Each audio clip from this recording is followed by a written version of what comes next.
The latest from batshit bonkers Britain. Katie Hopkins on today's News Talk Radio, TNT. And a very warm welcome to the Katie Hopkins show here on Tuesday, the 19th. Is it really the 19th? No, it really is, of December, where I'm still at HQ before setting out on the road again for the last few speakeasies of the year. Coming up in the show today, we're talking XL bullies. Do you own one? What's your view on the ban that comes into play? I think it's the 6th of February. Tribe will help me. We're across the pond taking a look at the presidential campaign and Trump in New Hampshire ahead of the primary. We're talking Michelle Mone, the British businesswoman who told the nation I was the one that gave British businesswomen a bad name. She's in trouble, all right. You know, there's an old saying, if you wait long enough by the river, the bodies of your enemies will come floating by. But we're here in glorious Technicolor. Do join us. You'll know that I may be in the driving seat, but you are the engine for this show. Here is how you join the conversation. Katie Hopkins wants you to chat to her. Just go to tntradio.live, hit chat, and join your family chatting away. We're on the highway to freedom, where listeners drive the show. Today's News Talk Radio, TNT. And our token Zambian is here. Do let us know if you're on Tribe today. Token vegan, token vegetarian, token lesbian. Lovely Zambia is here, and Zambia is getting rain.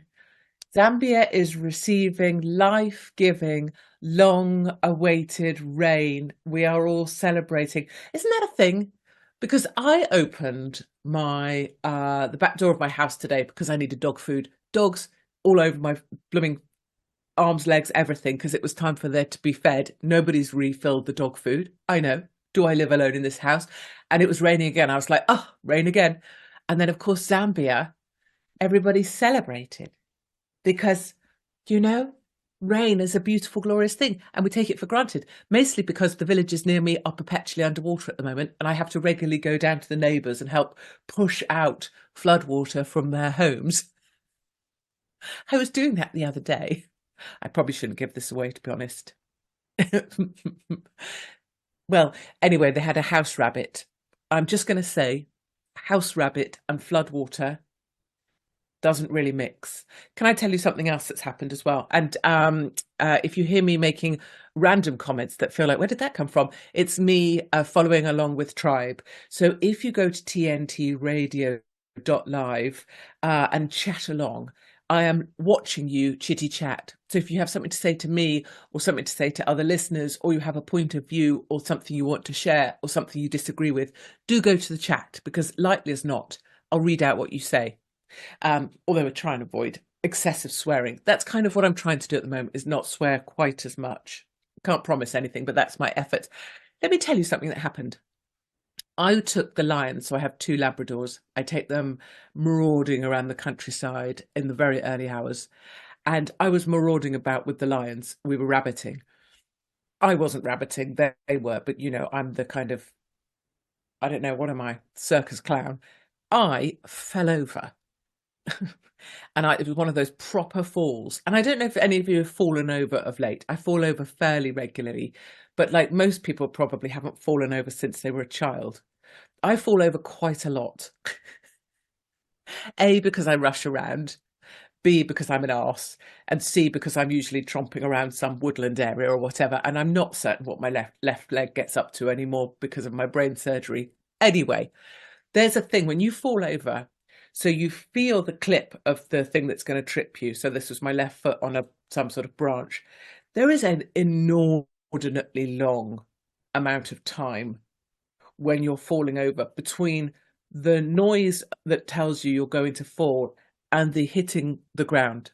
I swear I had a whole thought about life during that fall.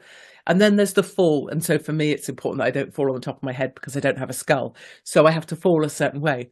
So that all happened and I'm down and I'm like, okay, nothing? Okay, nothing dislocated because my arms are fairly dislocated, as you know. And anyway, I'm on the ground, on the floor, just having that moment where you just go, check. Do I have teeth? All good.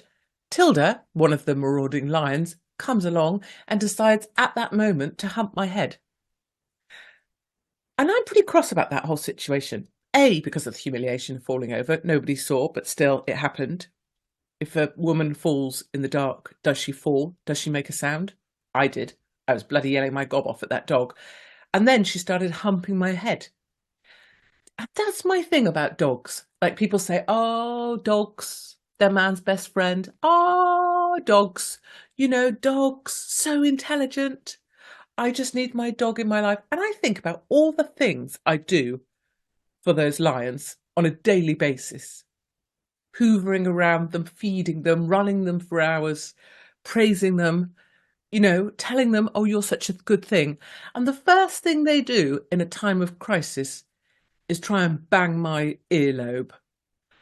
So I'm just saying, I think people can defend dogs all they want, and we will be talking about XL bullies at the at 20 minutes past the hour. That's the plan anyway. As you know, nothing ever goes to plan on this show.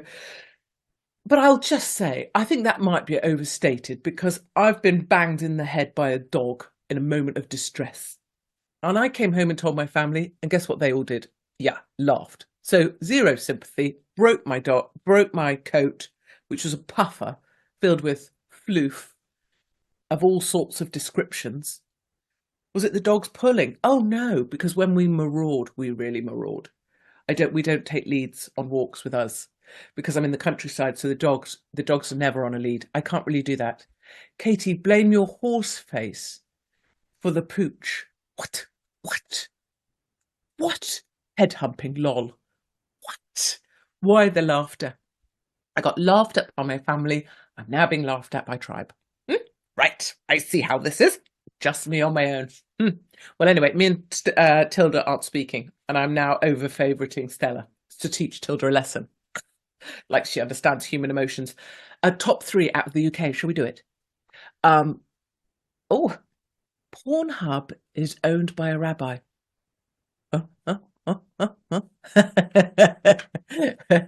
Quite like that way of thinking, because that's like this thought.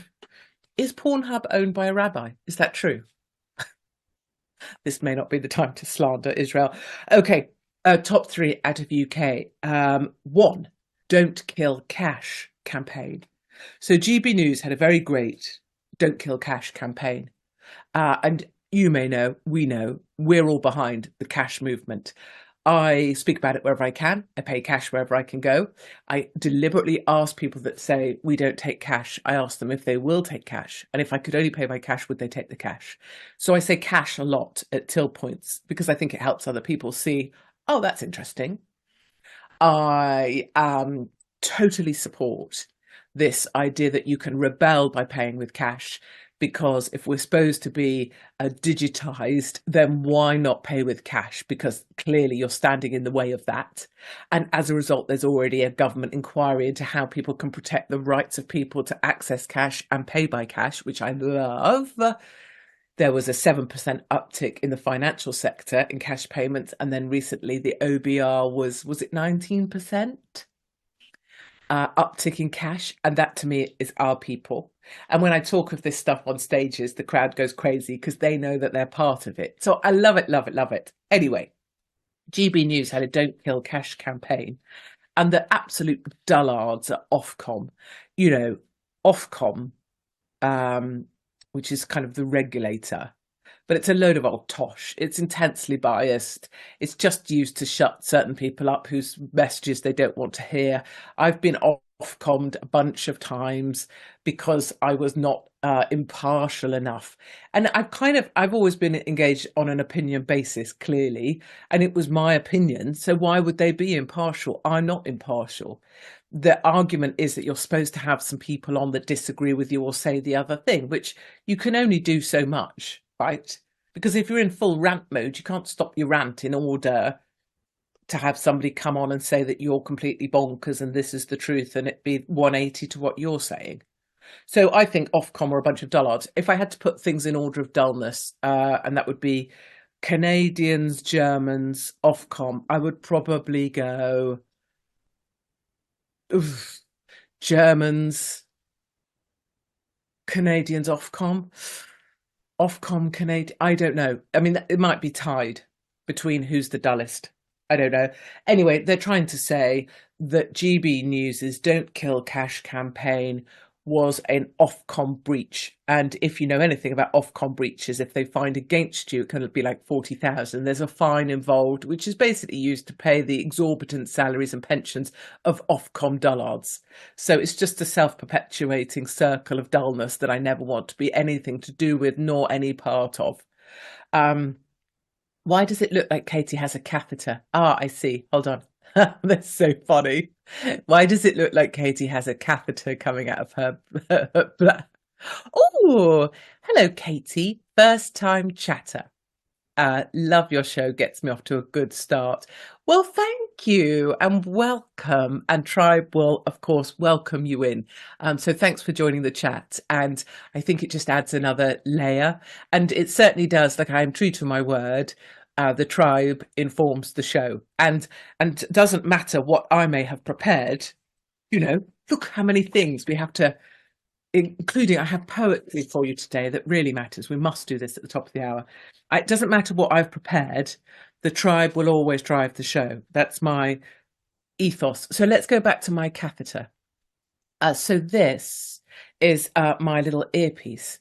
So you will know, and it is entirely my preference, is to have my big ear headphones on. But in order for us to look more Gucci, we're supposed to have these earpieces on, which have a cabling. So this isn't actually, well, let's not blow the myth, because actually I quite like where we're going with this. But let's go with the idea that this is a catheter. Somebody else suggesting that it's my camel. What's that? What's the expression? The camel pack. Is it camel pack? I'm trying to find it again. This is the thing. Our chat moves so quickly. Yeah, look, camel back for drinks. Yeah, like I just go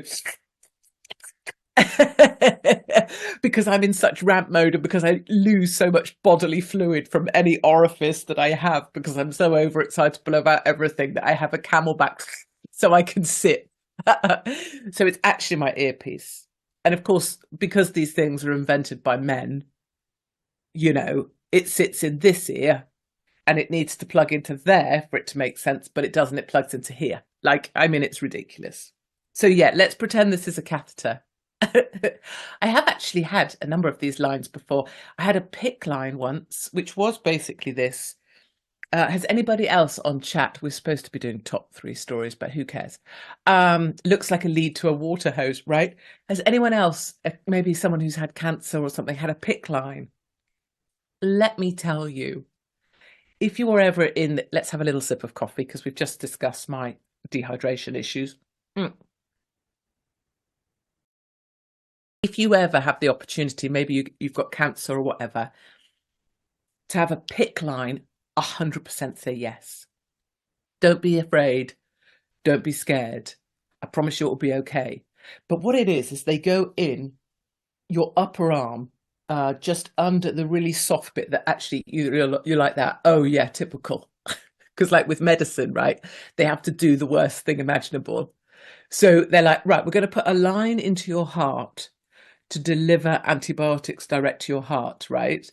And of course, oh, where should we put that in? Oh, maybe you could put it in just above my heart where my catheter line is here, right? And they're like, oh, no. What we're going to do, and I'm sure they do it just for shits and giggles, we're going to start at your underarm. Like, oh yeah, why not? Why not start at the most painful bit of your body? Oh, why not start on the upper side of my foot? I've also had lines put in there. Anyway, so they put a pick line in your upper arm, and then they thread it. While you're watching them, they thread it through your, what, artery? I'm assuming. Vein? I don't know. Someone nursey out there, help me. You're watching them, and they're threading this thing through you, and inside your arm, they basically implant this kind of, like a fish hook. So it stays gripped inside your arm, and then you have a line that goes into your heart. And then once a day, twice a day, depending on how ill you are or sick you are, or you're caring, whatever, you go to surgery and they inject straight into your heart to try and cure you. And I've got to say to you, everybody, PICC lines are amazing. Like, I love them.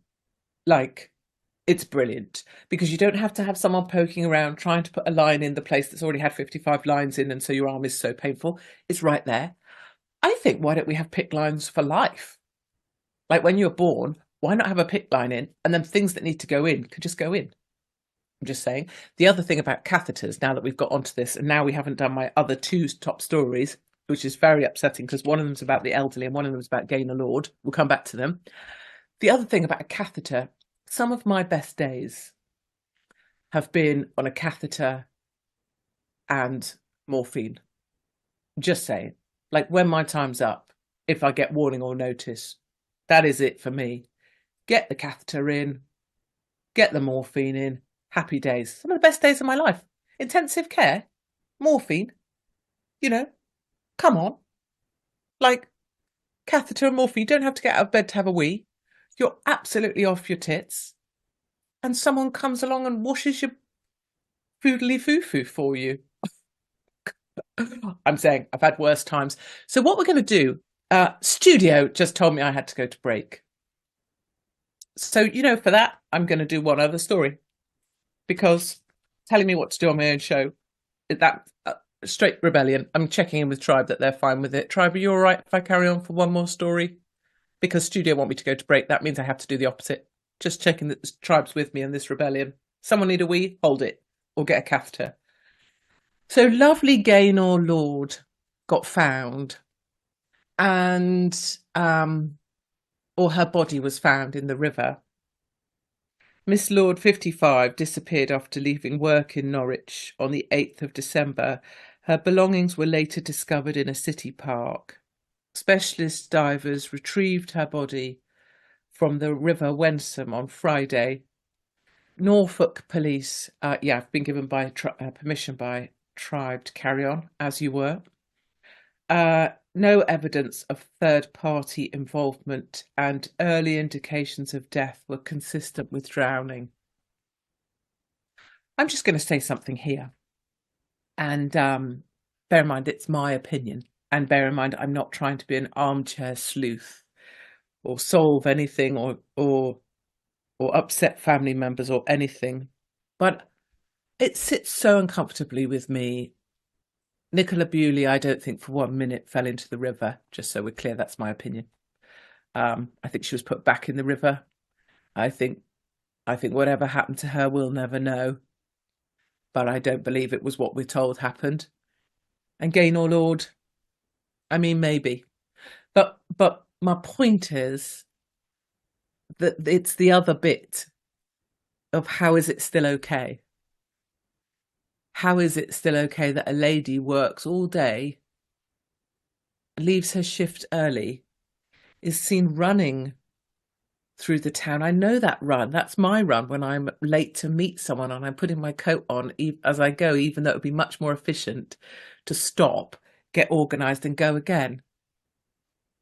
And then she was maybe seen in the park, but not seen by anyone else. And then she had the clarity of thought, allegedly, to put her glasses and her rings down, but yet then still decided to get in the river and drown. None of it rings true. None of it seems right to me. And the thing that bugs me is a strange choice of words, but the thing that upsets me is that then it's seen as okay. Oh, that's okay then.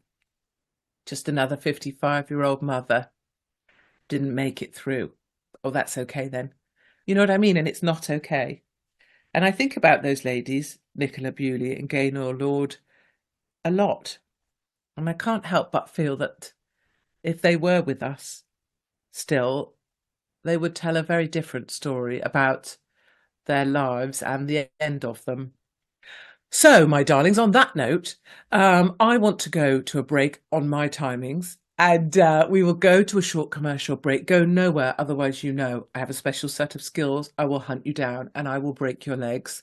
My name is Katie Hopkins, and this, my friends, is TNT Radio. You're listening to Katie Hopkins on today's News Talk Radio, TNT. Yeah, so do join us chitty-chatting away at tntradio.live. You just go tntradio.live and here click the chat, and you can join the rest of your tribe chitty-chatting away, and you'll know that I use your conversations to help drive the show. What I want to talk about now is XL bullies. So what I would love from you is, maybe you own an XL bully. I would love to hear your opinions. Maybe you know someone that owns an XL bully. Maybe you're hopping around your kitchen right now because you had your left leg chomped off by an XL bully, and that's informed your opinion of XL bullies in quite a different way. Or maybe you're missing an ear. Pardon? That's not funny. That's not funny at all. I appreciate, but maybe you're missing an ear because it was chomped off by an XL bully, so you're struggling to hear the show. And I do remember a while back us doing a bit on XL bullies. Do you remember? Because it was like, for a while there, every other day, and it was in Wales. Do you recall? It was a particular town in Wales, and every other day someone was being chomped. And I'm not saying it was necessarily by an XL bully, but it was like every other day. And then we heard about people being chomped by XL bullies all the time, right? Or other dogs. Now, I would love to hear your views. Is it the dog's issue? Is there a problem with that breed? Is it the owner's issue? Is it the problem with owners? Is it where do you sit on the ban? And, you know, part of me, I'm in two minds, but the more I looked into this and the more I was researching it, and then the more, I mean, apart from Tilda, because frankly, how I feel about my Tilda lion at the moment, I'm not saying that she should be banned, but I do think dogs that hump your head when you take a tumble need a good talking to, especially my head. I don't have a skull. And still, you're getting a head humping. That's risk to life. It's not about me. So I was of the view, look, you can't have dogs running around that chomp people's arms off, right? And probably there's some illegal breeding going on, and probably some of these dogs are being wound up to be as aggressive as they are. And I know there are some people that inject their dogs with steroids because they love, you know, this idea of this big dog that people are frightened of. And I'm just, you know, throwing out, there's all different sorts of people. There's plenty of rich, proper people who with fat dogs. And I find that to be disgusting, frankly, when you see a dog that's clinically obese and you just want to say to the owner, why did you bother? Like, why have you got a dog if all your plan was to do was sit inside with it and make it so fat it can't walk properly? Or the other classic, which happened yesterday, is idiot women with rats on strings, usually have a couple of children. I know those children are called, you know, Horatio and Esmeralda, and they've got the token rat on the string, or what are those fluffy things called that those sorts of families have? And the beeping woman just lets the rat on the string run in the road. Like, there's traffic, they've got the rat on the string, but they don't think, I know, I'll keep the rat next to me. They'll think, oh, I'll just put it under the tyre of that car. So I'm just trying to say, clearly different owners come from different places and there's lots of idiots about. But the more I looked into it, the more that I looked at this ban and thought, okay, let's say now my dogs are XL bullies. All of a sudden, you have to comply like an absolute mofo just because someone in a suit who's probably never owned a dog because they're a politician, and politicians have no time for anyone but themselves because that's how they climb the greasy pole, telling you a bunch of regs. And this is the thing, of course, my whole heart rejects, right? Is when someone is making up rules and putting them onto people. So the basic thing I looked up, 1st of February, it is illegal to own a bully XL in England and Wales. So arbitrarily, someone went, right, we'll make it illegal on the 1st of February. Boom. So suddenly that dog isn't allowed to exist unless you apply for an exemption. So I was looking into this, right? Okay, you apply for an exemption. It's not that easy. And immediately, anytime you have to apply or fill in a form or I am immediately, aren't you? You're like, really? I mean, do I? Do I have to fill in a form? So even stop signs in the road closed. I mean, is it really? I'm not going to be told these days about what to do. It just can't happen that way. Anyway, so then I was looking into, we had a massive German Shepherd who was, I'm reading from the chat, a big softie. On the other hand, super speedy, our newly acquired Chihuahua. Oh, I'm trying to read, but everyone's talking so quickly. I can't keep up with you. Oh no, now I've lost the story about the newly acquired Chihuahua. Hold on, I've got to find it. Hold on, there. Chihuahua is like a ninja on speed. That's a great expression when we take him out. He's the most intelligent dog I've ever known. I'm not sure if that was, don't know if that was sarcastic. A Chihuahua like a ninja on speed. Does he spin round on his lead so fast, like one of those hamsters? You know what I mean? They spin around and they just, I love watching those. If there is a bit of mong brain watching of reels, it is hamsters going around those dish things and then spinning off at a high rate of knots. My dogs would love to get a hold of those. Anyway, back to XL bullies and the Chihuahua on speed. So what I want to play you is the list of requirements on people. Now, I am not inferring that everybody who owns an XL bully is lacking in resources. I'm not inferring that they're lacking intelligence or ability. But in order to comply with the arbitrary ban that's just been thrown on owners of dogs, despite the fact that dogs live, 10 years, etc. In order to comply, it's not as simple as saying, oh, look, I've got this dog, I'd like to register it and make it exempt, and I'll agree to muzzle it in public. The list, guys, is long. And not everyone has, a computer, Wi-Fi, resources, time, the tenacity. Not everybody is a pen and paper, let me make a list and work my way through it like a good citizen person. Not everyone has the ability to comply, is what I'm saying.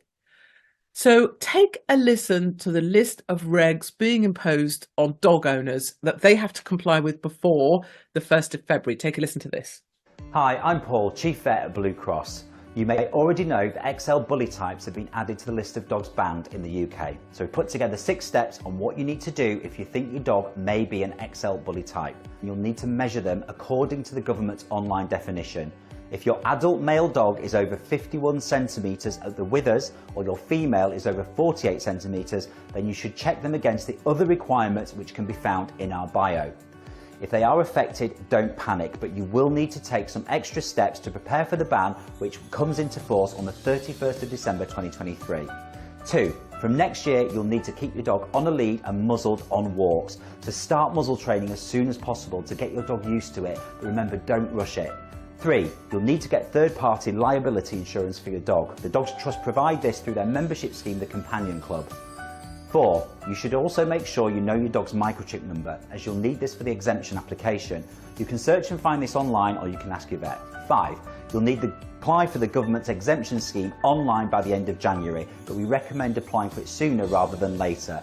It costs £92.40 for each dog you're registering, and you'll get a certificate of exemption. From 1st of February 2024, it will be illegal to have an XL bully without this certificate. 6. You'll also need proof from your vet that your dog has been neutered. If your dog isn't neutered, we recommend getting an appointment as soon as possible. We know this might be an unsettling time, but we're here every step of the way. Oh, God. We know this might be unsettling time, but we're here every step of the way. Like, nothing against this guy because he's genuinely trying to help, like lay out the things, but you have to muzzle your dog, you have to have your dog on a lead, you have to apply for an exemption certificate, you have to pay £94.50. Arbitrary, right? That isn't arbitrary. There's just another tax on your life, right? Arbitrary penalising of people who've owned these dogs for years. Suddenly you have to pay £94.50. Then you have to have insurance. So that's not going to be free. He says, oh, you can get it from here, here and here. Sure, but it's not going to be free, is it? And then you have to have your dog neutered. That's not going to be free. I just fair. And then so your choice really, if you don't have the resources available, or you don't have the ability to work through this process because your life is complex or complicated or too busy or a bit hectic or chaotic, is you give up the dog. And by giving up the dog will be put down. And if you've got kids, which is likely to be the reason you might have to give up the dog because you haven't got the time nor the inclination nor the spare cash to spend 500 quid a year on keeping your XL Bully, do tell me if you've gone through any of this process or procedure. Then you have to explain to your kids that you're giving up your dog because you can't afford to keep it. And so I came round, thin end of the wedge springs to mind. Yeah, what breed next? So true, because I'm already seeing those articles, aren't you, that say the carbon emitted by your dog, and it's actually not environmentally friendly to have a dog. I read that in the in the Guardian the other day. So yeah, what breed next? And then what regulation for anybody who chooses to own a dog? As always, it never changes. Just another cash cow, or maybe, should I say, cash dog. Yeah, I wonder, you will own nothing and be happy, not even a dog. Well, yes, of course.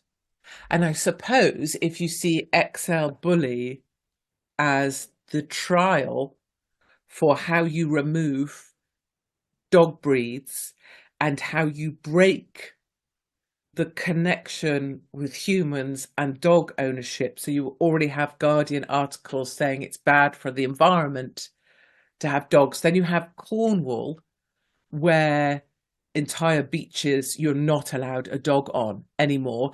And then you see the increasingly restrictive rules and legislation coming as to where you're allowed to walk your dog. Or how many times have I been told by people, those dogs should be on a lead, which I take no notice of. Some people are just assholes, and you just have to let that. It will be another breed next year. And then it will be, all of us have to register, don't we? All of us have to have our dogs on the lead all the time. All of us have to muzzle our dogs, all of us. And you see, at that point, I have no interest in owning a dog whatsoever. You know what I mean? If I wanted something on a lead, I'd just buy myself a bloody, I don't know, handbag.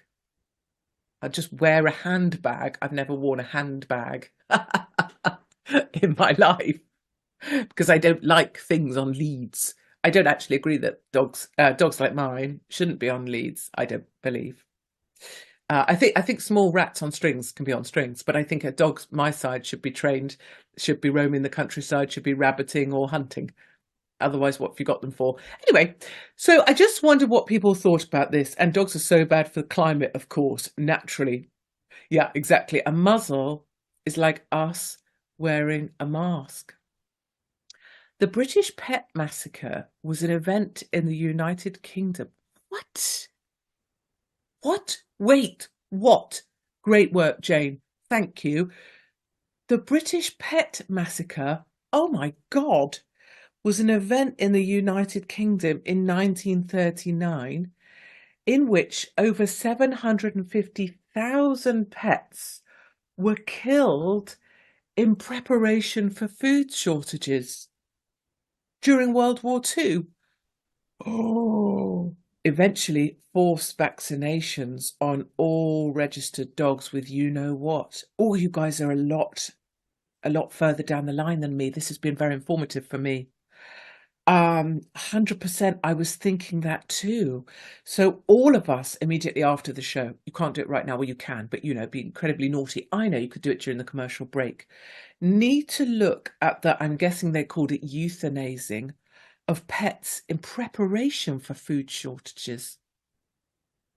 Oh, well, that's been an education to me right there. Well done, tribe. Good chat. XL Bully, I come down on the side of the XL Bully. I've been given a learning and a lesson in, wait a minute, do you not see where this heads? Do you not see where this ends? What's next? What's next? And of course, I hadn't thought of it that way. I don't know why. And now I have. And now I'm like, oh, they're definitely coming for our dogs, aren't they? Good work, tribe. We need to research this. 750,000 pets killed. Imagine. Oh, God, back in the day, people were so hardcore, weren't they? What we have to do is go to a commercial break. Although I will tell you this, Studio hasn't dared say the word break to me. You see? We teach, we learn. So what we'll do is we'll have a short commercial break. And when we come back, I want to talk about Michelle Mone, who is having a full meltdown. And I am here for it. And I want to talk about lovely Trump in New Hampshire offending pretty much all the leftists that there are. So go nowhere, good people, apart from maybe to learn about the pet massacre of 1939. That's not very jolly, is it, for first thing in the morning if you're in the UK? And we'll be right back here at TNT Radio. My name is Katie Hopkins, don't you forget it. And this is TNT Radio. Stay with Katie Hopkins when you have something to say. Today's News Talk Radio, TNT. Stay with me when you have something to say. And you're saying quite a lot about these XL bully bands. You used to need a license years ago to own a dog. Ooh, you could see that coming back in a heartbeat. After the war, oh no, all the horses were killed as they were afraid they would bring disease back. Or maybe it was a monetary issues like us veterans use goods and not worth the expense of bringing back home. Oh, don't say that. We don't feel like that. That's how you were made to feel by people who are less than you.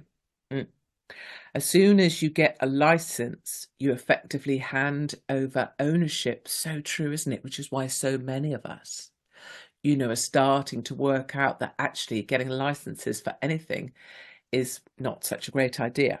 And obviously we would never speak about that with regards to Second Amendment in America and the idea that there would be unlicensed weaponry in the hands of those who were preparing themselves to be a civil militia, when we would never speak about that. There was a lot of talk about registering all chickens too. Dear Lord, they're coming for the chooks. At the moment, it's for flocks over 50 birds, but they even want allotment chickens to be registered. I mean, seriously, how close to China do we need to get before we realize, that we are China? Like, what does it actually, does it take that people will have to start speaking Chinese and then we'll realize we're actually China? We have the same principles. We're starting to you've got 2 chickens in your backyard and you're supposed to register them to the People's Republic of England. I mean, what the hell? Like, what is going on? Didn't the Chinese, someone correct me, were you on Tribe? Didn't the Chinese have to hand in their hamsters during lockdown? I want to say that Chinese people had to euthanize or hand in their hamsters for gassing during lockdown. Can someone correct me on that? Yes, that's why I didn't register my pets, money-grabbing arsehole council, right? So the best way out of everything that is going on at present is not to comply. Yeah. And I think that's really a message some of us have taken into our souls. And so it means that you're utterly non-compliant and you rage. In fact, this links to my poem that I wanted to talk with us about towards the end of the show, is that you rage against. Do you know what the poem is from that clue? Some of you might do. Is that you rage against compliance. And I'm doing that definitely in all things, even when it's to my own disadvantage. Or maybe even more so when it's to my own disadvantage, or when it makes me a mighty pain in the arse. Well, even more so when it makes me a mighty pain in the arse. Maybe it's to an extreme with me that I'm raging against compliance to the point that I'm completely unmanageable, which I think is also really true. But I'm kind of all right with that. You know what I mean? I'm all right with it all. I don't want to comply. I don't want to be managed. And I won't be made smaller. And if I'm offensive to an ever greater number of people as a result, I'm all right with that as well, because an ever greater number of people are offensive to me. I never want to get to the point to say most people are offensive, because I know our side are glorious. But the idea of trying to fit in or comply in a world that is increasingly small is absurd at best. And at worst, it's no life at all, is it? Oh, I just had a thoughtful moment there. I know, what happened? Rage against the dying of the light. Yes, girl. That is it. Do not go gentle into that good night. Old age should burn and rave at the close of day. Rage, rage against the dying of the light. Oh, such a good poem. May I commend it to you all today.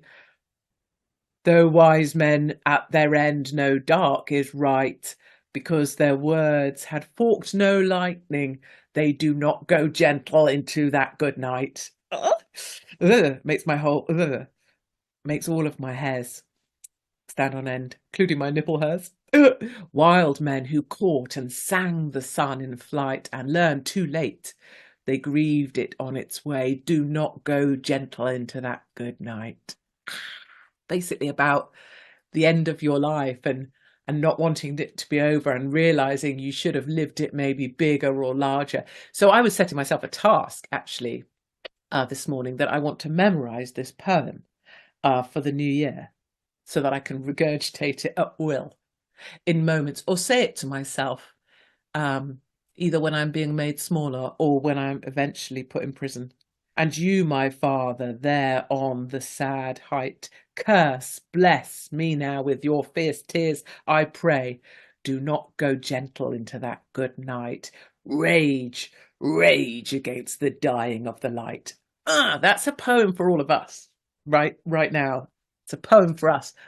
So much to talk about, so little time. But I love the fact that Tribe knew just with rage against what I was talking about. So, Michelle Mone is having a nightmare. Are you all following along with the Michelle Mone story? Or are you over it, you can't deal with it, or you knew she was a wrong un and it's just been proven to be correct?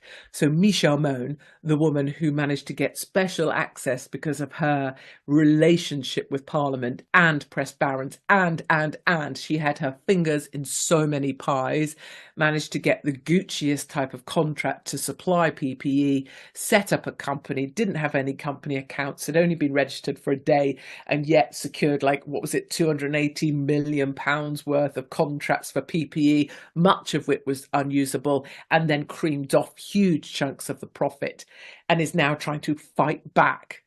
She's clearly a wrong un. She should clearly be in prison. Yes, there should be a trial or whatever. She should not be a baroness. Many of us have known this. I've known it for 20 years, since she insulted me on British TV and told me I was an insult to British businesswomen. And I have seen her pop up over and over again in my life. And every time I've thought that she was a complete and utter harridan. And if that's coming from me, truly, I was on yachts in Cannes for Mail Online, hosting their functions and their special VIPs and, doing what I do. And Michelle Mone was on the yacht, massive, great bloody thing, for the special dinner. It was just 4 or 5 of us with Lord Rothermere, and that woman was there. And she wasn't employed by the paper and she wasn't engaged to write for us, and yet she was the one opposite Lord Rothermere. Same with Murdoch.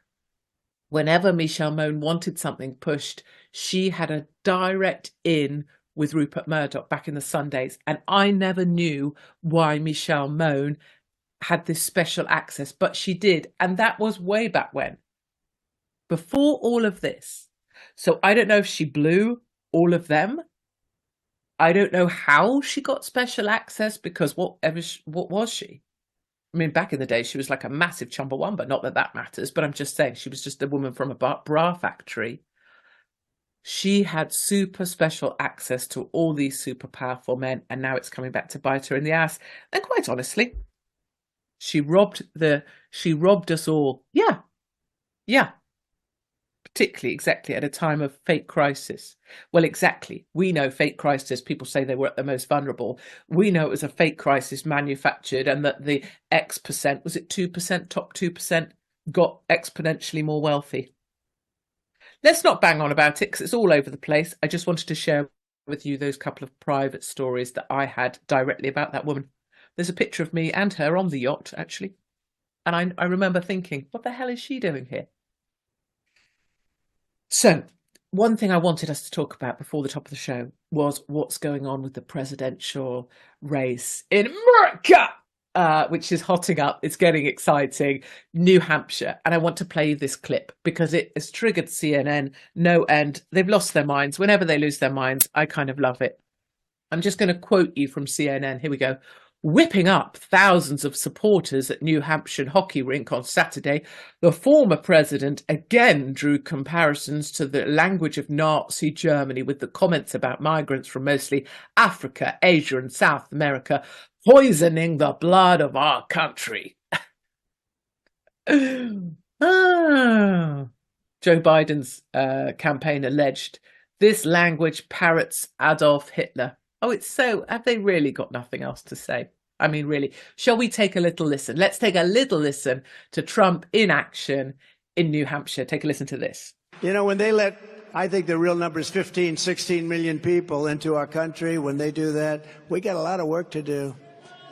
They're poisoning the blood of our country. That's what they've done. They poison mental institutions and prisons all over the world, not just in South America, not just the 3 or 4 countries that we think about, but all over the world. They're coming into our country from Africa, from Asia, all over the world. They're pouring into our country. Nobody's even looking at them. They just come in. The crime is going to be tremendous. The terrorism is going to be. And then we built a tremendous piece of the wall, and then we're going to build more. And the election was rigged, and we didn't do it, but I figured they'd just throw it up. Would have taken 3 weeks. It was all built. It was all ready to be just hoisted up. The exact wall that the Border Patrol, who are incredible, Brandon, Judd, and all of the people at Border Patrol, that's exactly what they designed. They had the anti-climb bars. They had everything. And you know what they did? They didn't want it to go up. They sold it for 5 cents on the dollar. Can you believe it? All of that stuff. It's a very sad thing. This is far more than a campaign. This is the greatest political movement in the history of our country. It really is. There's never been anything like it. It really is. Really, it's the greatest movement in the history of this country. It really is. Really is. I love him so much. But the thing I wanted to bring to the show today, and you, was just to, and you might say, Katie, we can give a single shiny rat's ass about the American presidential election, but Nikki Haley, keep your eyes on. Nikki Haley is in the also runnings. So she's been lagging behind Trump dramatically, but Nikki Haley just secured the funding of the Americans for Prosperity Action. And if you know those guys, KOCH. So one of the biggest conservative donors in American politics. They're a big deal. KOCH. They are now backing Nikki Haley. And the media is desperate for a Nikki Haley surge because they need something. They need some hook. They need some. The media, desperate to avoid a boring coronation, are keen to boost Haley. So you have the media who need some kind of talking lines that aren't just Trump. You have the largest American donor on the conservative side backing Nikki Haley. And in New Hampshire, voters said Nikki Haley is the most, likable and reasonable candidate in the primary race. 53% of her describe her as prepared. Nikki Haley, 29% of GOP saying that they would back Haley. So what I'm trying to flag here is you're going to hear a lot from Nikki Haley. Can we quickly, I want to sneak in Nikki Haley talking about Nikki Haley. Let's take a listen. I'll just say it. Biden's too old, and Congress is the most exclusive nursing home in America. Washington keeps failing because politicians from yesterday can't lead us into tomorrow. We need term limits, mental competency tests, and a real plan to defeat China and restore our economy. We have to leave behind the chaos and drama of the past with a new generation and a new conservative president. I'm Nikki Haley, and I approve this message. I'm Nikki Haley, and I approve this message. Oh my God. I mean, if you want vanilla, go Nikki Haley. You want centrist, go Nikki Haley. You want someone that says the right things, go Nikki Haley. You want someone that's likable and reasonable, go Nikki Haley. But listen, we are in, when I walk in the morning, there are enormous sort of mounds of, I don't want to say cow shit, I'll say manure, right? Enormous mounds. That's how farmers fertilize the fields around here. We're in that. We're in that enormous mound of doo-doo, right? We are up to our necks in doo-doo. If you think we can fix what's going on under our enormous mound of doo-doo with reasonable and liked or most likable, you are off your tiny tree. People say, oh, Trump's an extremist. You're going to need an extreme fighter if any of the mound of doo-doo is going to be corrected, right? You can be as anti-Trump as you want, and I know a lot of our tribe are, and so, hit it there that why Trump's a terrible idea. But if you think we're going to fix anything with reasonable and nice, I mean, that is like going into a fight with a, bayonet made of blancmange. A blancmange bayonet is not going to get you very far, is it, my darlings? Just saying. But anyway, watch for this story heating up. You're going to see it all over the place as the media needs something interesting that isn't Trump. So you're going to hear the name Nikki Haley a lot over the next few days as she is pushed heavily. She now has a massive funding pool to play with. So you're going to see her adverts everywhere as well. And you're going to see media placements happening inside the press, stories being placed to try and elevate her above Chris Christie and DeSantis. And I'm just letting you, I'm sort of, pointing to the media that you're going to see at play. You know what's happened, don't you, Tribe? This happens every day to us, doesn't it? No. What happens to us? Time goes so fast, the sands of time. We find ourselves, darling, headed towards the top of the show. You know what I'm going to say to you, don't you? Do not go gentle into that good night.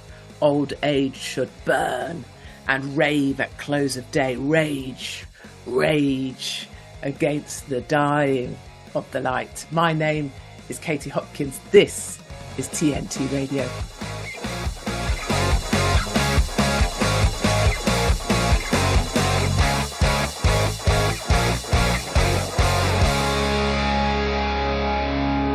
To hear a replay of this hour, go to episodes at tntradio.live.